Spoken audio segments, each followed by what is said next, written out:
become. And it's just so humbling, and very many success stories too you hear on the site. That's that's another incredible thing. It's like other people's successes provide hope for other patients on the network. And it's kind of like what you're saying, you know, it gives people a purpose, it gives them hope, and oftentimes that hope does turn into something good. Might even be enough to make the difference of the life and death in many cases. Yeah. And it's... Is it worth spending a few minutes talking about your site specifically? Because I think you've done such a great job building it. You know, maybe give the URL and what you're doing there, and talk a little bit about that family.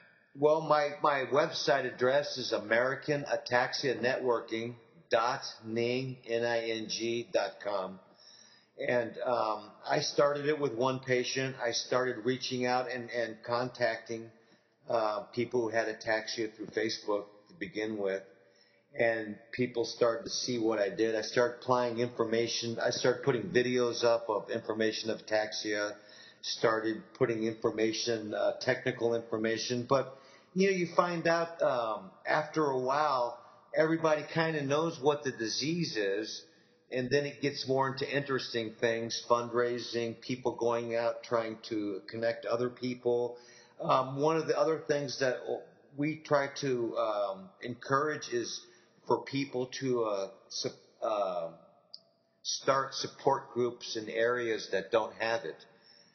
In ataxia, I found out that there's probably 30 states that have no support groups at all for ataxia. Wow. In California, we have 3, one in Orange County, one in LA, and one in North California. It's not enough. There's not enough support groups, not online groups, but support groups in your local neighborhood that you actually would go on a weekend. So one of the things also Bensfriends and I try to promote is if someone that is in the area and they have no support in their area, I encourage them and try to hook them up with people in the foundation that will actually help them start a support group in their area. So this site goes beyond just us. My family that I have, I try to help out everybody, try to keep the content up. Everybody has been close. Everybody takes care of everybody. And it's funny because when someone comes to the site, everything is so new, and nobody kind of knows what's going on. And it's the people that have been there now for like 4 or 5 months. When another person now joins, they automatically get 20 emails. Welcome to the site. Let me show you around. If you have any questions, I'm here to help you out.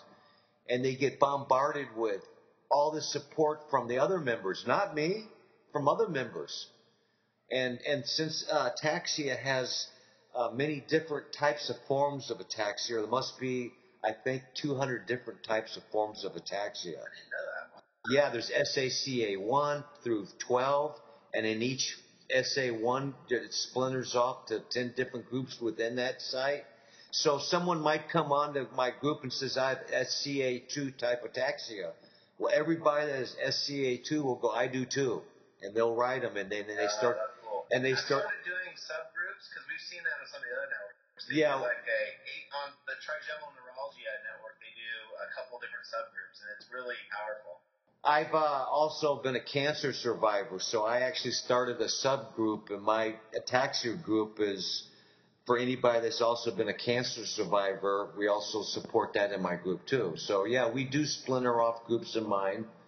I do encourage them to. I belong to the Orange County and LA Support Ataxia Group. We raised, I think, $40,000 this year to give to the foundation, and I think the first year we raised $25,000. Yes, and I also, to let everyone know, there are sites, Bensfriends sites, and my site is just not for people that have ataxia. It's for the parents of people, childs that have ataxia. Your uncle might have it, your grandparent or sibling. And we encourage them to come onto our sites. We also encourage doctors that want to study a disease to come onto our sites, and they get the chance to talk to hundreds of patients at one time. It opens their eyes up too. So not only do we help patients out, we help out siblings, parents, uncles, grandparents. We help out the medical field. Just not a patient that has a disease. So our sites go way beyond just if you just have a disease. The scope goes way beyond that broad scope. And of course, starting any site, you have to start with one member. It seems to me that once 100 members are joined, it really goes by word of mouth, and it starts to explode from there. It's pretty amazing how it goes from 10 to 20 to 50, and then it's on a roll. And one thing that you know well as I do, Scott, one of the things we're trying to figure out is how to build the sites up to get to 100 in a quicker manner than we have in the past. And we now have people that work from us from the Philippines, from England. We have key people in New York, you in San Francisco, me here in Southern California. We have Ben in Texas. We have people spread all around the world now. We are not an American site. We're an international company. Yeah, which is amazing. Michael, as it's probably time to wrap this up, but I mean, I think I was taking notes while you were talking, and some of the things I found very profound you said. One was do your research. I mean, do you have a quick tip for folks? Is it do the Google search? What kind of research would you recommend? Yes, I would suggest to everybody to go to the foundation of the disease they have. Every disease usually has a foundation. Ataxia has the National Ataxia Foundation, or most of the diseases always have a foundation. Start there. Call them up. Would be one thing I would definitely say. And then, of course, the Google search. Of course, reach out. Try to find support groups.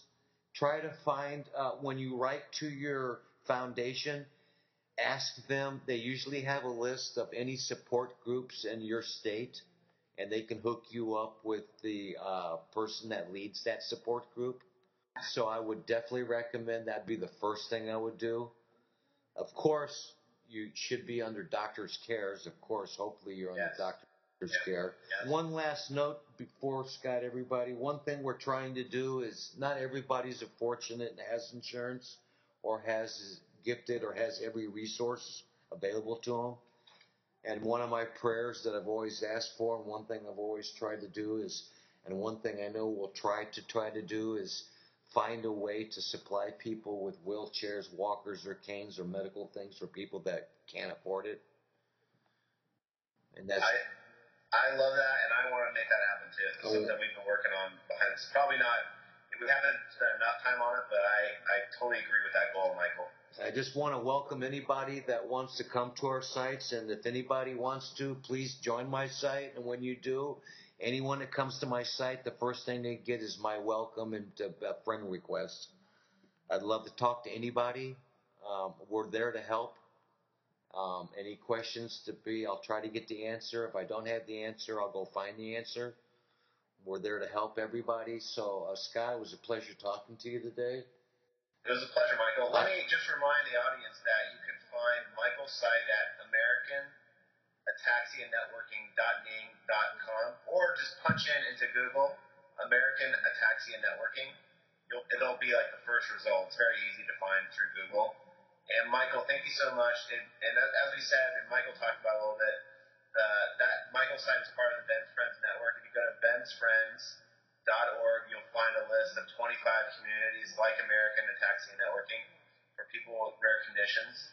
And we hope you enjoy this podcast. Anything you want to end on, Michael?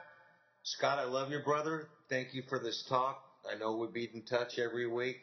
I hope to do many more podcasts when we figure this out. This is the first of many. This is the first of many, and have a great day, sir, and I'll talk to you later. You too, Michael. Cheers.